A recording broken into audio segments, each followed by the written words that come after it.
बिस्मिल्लाहिर्रहमानिर्रहीम, अस्सलाम वालेकुम। रिपोर्टर टाइम के साथ मैं हूँ राना उमैर। मैं आज नेशनल असम्बली के गेट पे मौजूद हूँ। आज 9 मुंतखब अरकान जो हैं वो हल्फ उठाएंगे। किसकी बनेगी हुकूमत और किसके सर सजेगा वज़ीर आज़म का चेहरा, अब ये आने वाला वक्त बताएगा। अगर मैं दूसरी तरफ सिक्योरिटी की बात करूँ तो इंतहाई सख्त सिक्योरिटी के इंतजाम किए गए हैं। FC यहाँ पर तैनात की गई है, इस्लामाबाद पुलिस यहाँ पर जो है वो तैनात की गई है, रेंजर्स यहाँ पर तैनात की गई हैं। ये मेरे पीछे आप देख सकते हैं कि ट्रैफिक जो है वो आम मामूल के मुताबिक जारी है, लेकिन गाड़ी की चेकिंग जो है वो इंतहाई सख्त की गई है।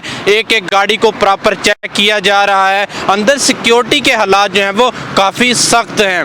आज 9 मुंतखब अरकान जो हैं वो हल्फ उठाएंगे। अब देखना यह है कि किसके सर सजेगा ये ताज, किसकी बनेगी हुकूमत। कुछ यहाँ पर सीनियर रिपोर्टर्स मौजूद हैं, जर्नलिस्ट मौजूद हैं, एंकर्स मौजूद हैं। आए जानते हैं कि उनका इस बारे में क्या राय है। अच्छा, मुझे बताइएगा कि आज 9 मुंतखब अरकान जो हैं वो हल्फ उठाएंगे और नई असम्बली की जो है वो शुरुआत होने जा रही है, तो क्या कहेंगे, क्या राय देंगे अपनी आप? देखें जी, आज पाकिस्तान की तारीख का एक अहम दिन है। अहम दिन इस तरह से पूरी दुनिया का जो मीडिया है, बैनुल-अक़वामी मीडिया, हमारा नेशनल मीडिया, सब की आंखें इस वक्त जो इस्लामी जमहूरिया पाकिस्तान के दारुल हुकूमत इस्लामाबाद में मौजूद पार्लियामेंट हाउस के ऊपर हैं। पार्लियामेंट हाउस जो है वो इस टाइम पे ट्रेंड चल रहा है और उसकी यही वजह है कि आज जो है वो नए चेहरे आ रहे हैं असम्बली में। आज नई असम्बली जो है वो सामने आ रही है, उसमें कौन कौन अरकान शामिल होंगे, ये सब चीज़ें आवाम देखेगी, पूरी दुनिया देखेगी। और अपने अपने हलकों में जो दावे किए थे इन अरकान ने, क्या वो दावों पे पूरा उतर पाएंगे या नहीं। उन दावों में जो है वो सेहत के दावे थे, उसमें तालीम के दावे थे, उसमें जो है वो गुर्बत के ख़ात्मे के दावे थे, उसमें जो है वो रोज़गार के दावे थे। इंतखाबात से पहले ये दावे किए गए थे, अपने अपने इलाके में, अपने अपने हलकों में आवाम से ये दावे किए गए थे इन अरकान की जानिब से। तो उम्मीद करते हैं, दुआ कर सकते हैं कि आज का जो दिन है ये पाकिस्तान के लिए, पाकिस्तान की आवाम के लिए, पाकिस्तान की मईशत के लिए, पाकिस्तान में अमन के लिए आगे जो है वो एक मुस्बत दिन साबित होगा। और पाकिस्तान में आज का जो दिन है वो एक यू टर्न भी साबित हो। ये भी दुआ करते हैं कि यू टर्न इस तरह से साबित हो कि जो गुर्बत थी, जो पसमानदगी थी, वो उसका ख़ात्मा और आगे जो है वो खुशहाली की तरफ पाकिस्तान जो है वो गामज़न हो। दुनिया के दीगर ममालिक की तरफ पाकिस्तान में भी अमन आए, खुशहाली हो और रोज़गार के मौक़े बड़े, नौजवानों में तालीम आम हो। और इसके अलावा जितने भी पॉजिटिव हमारे काम हैं, जिसमें टूरिज़म है, पाकिस्तान को उसको फ़रोग़ देना चाहिए। पाकिस्तान के खाने जो हैं वो पाकिस्तान की दुनिया भर में इस टाइम पर मशहूर हैं और यही दुआ कर सकते हैं इस वक्त के पाकिस्तान जो है वो ज़्यादा से ज़्यादा तरक्की करे। जी, तो ये आज जमहूरियत के लिए एक नए शगुन है कि इफ्तिताही जो इजलास है वो इनकाद पज़ीर है।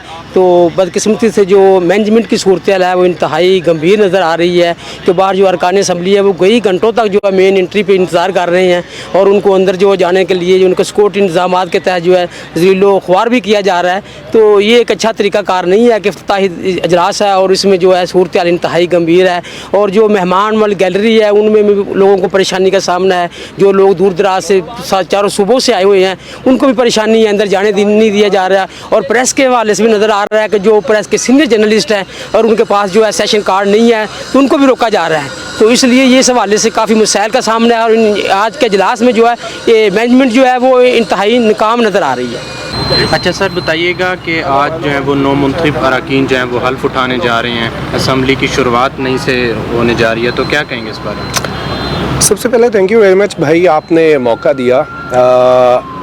ये एक नया आगाज़ है। मुल्क जो है वो जमहूरियत से ही चलते हैं और जमहूरियत को चलते रहना चाहिए।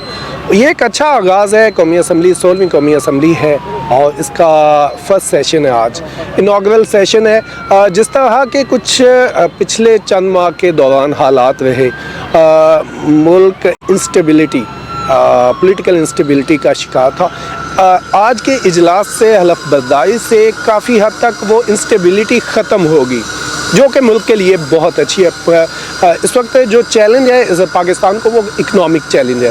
तो अगर ये हल्फ, जैसा कि अभी कुछ देर के बाद ये हल्फ हो जाएगा और अगर आज ये असम्बली कॉन्स्टिट्यूट हो जाती है तो उससे पॉलिटिकल और जो इकनॉमिक स्टेबिलिटी आएगी, जो मुल्क के लिए अच्छी चीज़ है। बाकी पार्लियामेंट हाउस में इस वक्त मेले का समय है नए नौमुंतखब अरकान कौमी असम्बली आ रहे हैं। बहुत सारे लोग तो ऐसे हैं जो पहली दफ़ा इस ऐवान में आ रहे हैं और वो बहुत खुश हैं। उनके साथ उनके मेहमान भी आए हुए हैं, उनके अजीज़ व अक़ारिब में, तो वो इंजॉय कर रहे हैं। ओवरऑल अगर देखा जाए, अगर आप मेरे से पूछते हैं तो मैं तो ये समझूंगा कि ये अच्छी चीज़ है पॉलिटिकल। हाँ, सबसे अच्छी बात मैं आपको बताऊं, इसमें जो PTI के अरकान कौमी असम्बली थे जो कि आज़ाद लड़े हैं, वो जीते हैं। मौलाना फजलुर रहमान हैं, उनकी पार्टी को काफ़ी हद तक मुश्किलात का सामना था और शिकस्त भी आप कह लें, शिकस्त हुई है उनकी पार्टी को। इसके बावजूद उनके जो अरकान कौमी असम्बली हैं वो हल्फ लेने के लिए आ रहे हैं, तो ये अच्छी बात है। पॉलिटिकल सिस्टम चलता रहना चाहिए। ऐवान में आगे जिसको भी एतराज़ है ऐवान में आए, आके अपना एतराज़ उठाए, तो ये अच्छी बात है। आज सारी जमातें, इस वक्त पाकिस्तान की तकरीबन तमाम पॉलिटिकल जमातें जो हैं वो ऐवान में मौजूद हैं। अब किसी को हार किसी को जीत तो होती रहती है। जो हैं वो हल्फ बरादरी कर रहे हैं आज उनका, और कुछ लोग ऐसे भी हैं जो फर्स्ट टाइम असम्बली में आ रहे हैं, वो भी हल्फ उठाएंगे और नई असम्बली की शुरुआत होगी, तो क्या कहेंगे इस बारे में? जी बिल्कुल, आज पाकिस्तान की जो कौमी असम्बली, जो 16वीं कौमी असम्बली है, जिसके जो है इंतखाबात के बाद हलफ की तकरीब आज हो रही है, तो इसमें 96 नए चेहरे हैं जो आज हलफ उठाएंगे और 96 नए चेहरों का आना, पाकिस्तान की सियासत में आना और नेशनल सतह पर आना एक बहुत बड़ा चेंज है। और ये असम्बली जो है दूसरे जो हमारी पहली असम्बलियाँ थी उससे बहुत मुख्तलिफ होगी, क्योंकि नए चेहरे भी देखने को मिलेंगे, पुराने चेहरे भी देखने को मिलेंगे। लेकिन कहीं ना कहीं ये इंतखाबात और ये असम्बली कहीं ना कहीं तनाज़े का शिकार रहेगी, क्योंकि आपको पता है कि जब तक आप इन मुंतखब जो सीटें हैं, वो इंतखाबात में जो सीटें जीती थी, PTI जीती थी मखसूस नशिस्तें, जब तक उनका फ़ैसला नहीं हो जाता तो लग नहीं रहा है कि असम्बली 5 साल चलेगी। अल्लाह करे हमारी कोई असम्बली 5 साल भी पूरी करे। लेकिन बहरहाल आज एक बहुत बड़ा दिन है, पाकिस्तान की तारीख में एक नई असम्बली बनने जा रही है और ये असम्बली और ये ऐवान में जो लोग आज हलफ उठाएंगे, इस अहद के साथ उठाएंगे कि पाकिस्तान की आवाम की कहीं ना कहीं खिदमत कर सकें।